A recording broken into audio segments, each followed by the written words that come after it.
Good morning students. ये आपका जून का महीना 3 जून है और मैं आपका दोस्त दीपक सिंह। जैसा कि इसमें लिखा हुआ है, सावधानी बरतें, लू से बचें, तो और जाड़े में शीतलहरी से बचें। तो लू से बचने का मतलब है कि जो मेरा टॉपिक वही है, लक्स और लाइट इंटेंसिटी। तो सूर्य की लक्स को मैं इस साल आपको दिखाने की कोशिश करूंगा। पिछले वीडियो मैंने बताया कि 9 से 10 बजे करीब 10,000 20,000 की लक्स सन की रहती है।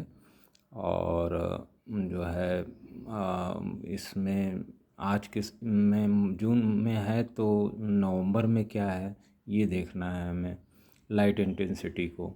और टेम्परेचर तो गर्मी में ज़्यादा होता है, जाड़े में कम होता है। और हवा अगर साथ में चलती है तो वही लू और शीतलहरी का रूप ले लेती है। तो गर्मियों में अक्सर हमें विज्ञापन देखने को मिलता है, जाड़ों में भी मिलता है, शीतलहरी से बचें और लू से बचें। तो देखिए, लू से बचने के लिए वही उपाय हैं जो जाड़े में आप करते हैं। तो जाड़े में कपड़े ज़्यादा पहनते हैं और ऊनी कपड़े रहते हैं, तो इससे आप ध्यान दें कि उस समय आपको भूख भी ज़्यादा लगती होगी, क्योंकि ज़्यादा से ज़्यादा कपड़े रहते हैं इसलिए। और कपड़ा लाइट इंटेंसिटी को रोकता है, तो वो आपका शरीर तक लाइट इंटेंसिटी, चूँकि इतने 3-4 कपड़े आप पहनने से, इनर और स्वेटर शर्ट वगैरह से आपको भूख जो है ज़्यादा लगती है। क्योंकि उसमें जाड़े में अक्सर आप देखेंगे, ध्यान रखिए, मेटाबॉलिज्म है आपका, सन आपका सीधे एक तरह से भगवान मानिए, और उसी से ही आपका मेटाबॉलिज्म कंट्रोल होता है।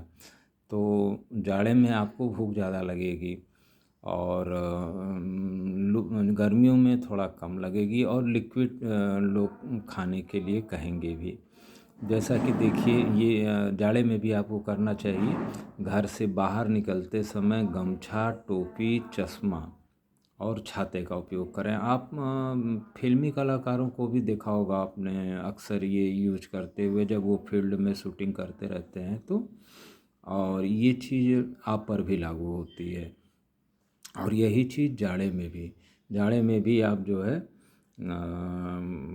टोपी तो पहनते ही हैं अपना, लेकिन शुरुआत में नहीं पहनते हैं, लेकिन बाद में जब ज़्यादा ठंड होने लगती है तब पहनते हैं। और लोग गर्मियों में भी अक्सर देखा गया है कि शुरुआती दौरान में जब गर्मियाँ स्टार्ट होती हैं मार्च वगैरह से, तब भी आदमी गमछा वगैरह का प्रयोग नहीं करता है, जबकि वहीं से करना शुरू कर देना चाहिए।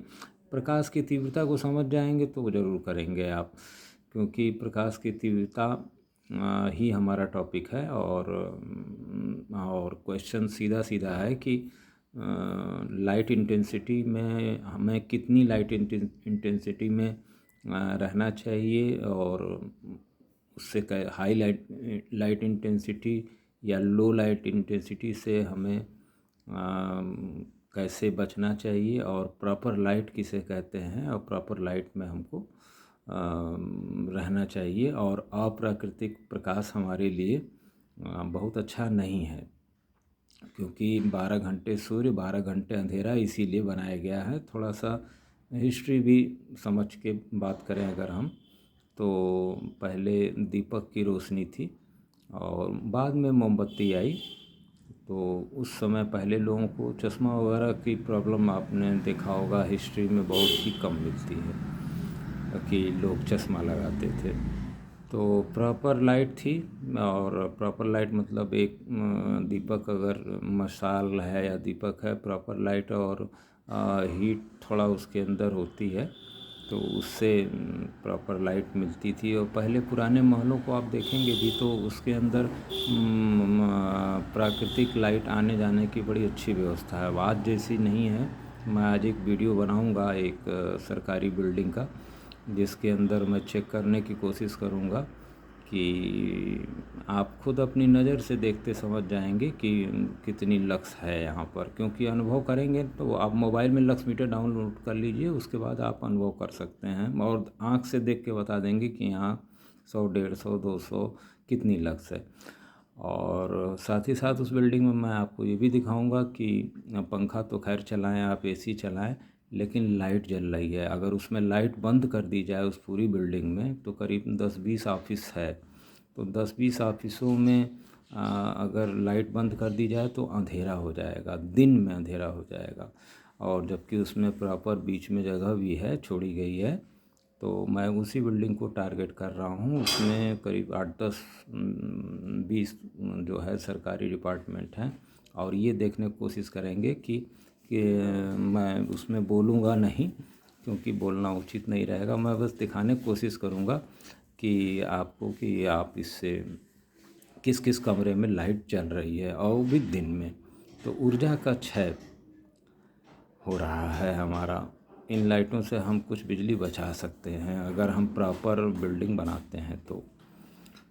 और गर्मी में तो आप पेपर में जो लिखा है वो आराम से आप पढ़ लीजिए। ये गर्मियों में है, और जो है जाड़ों में भी। Many many thanks.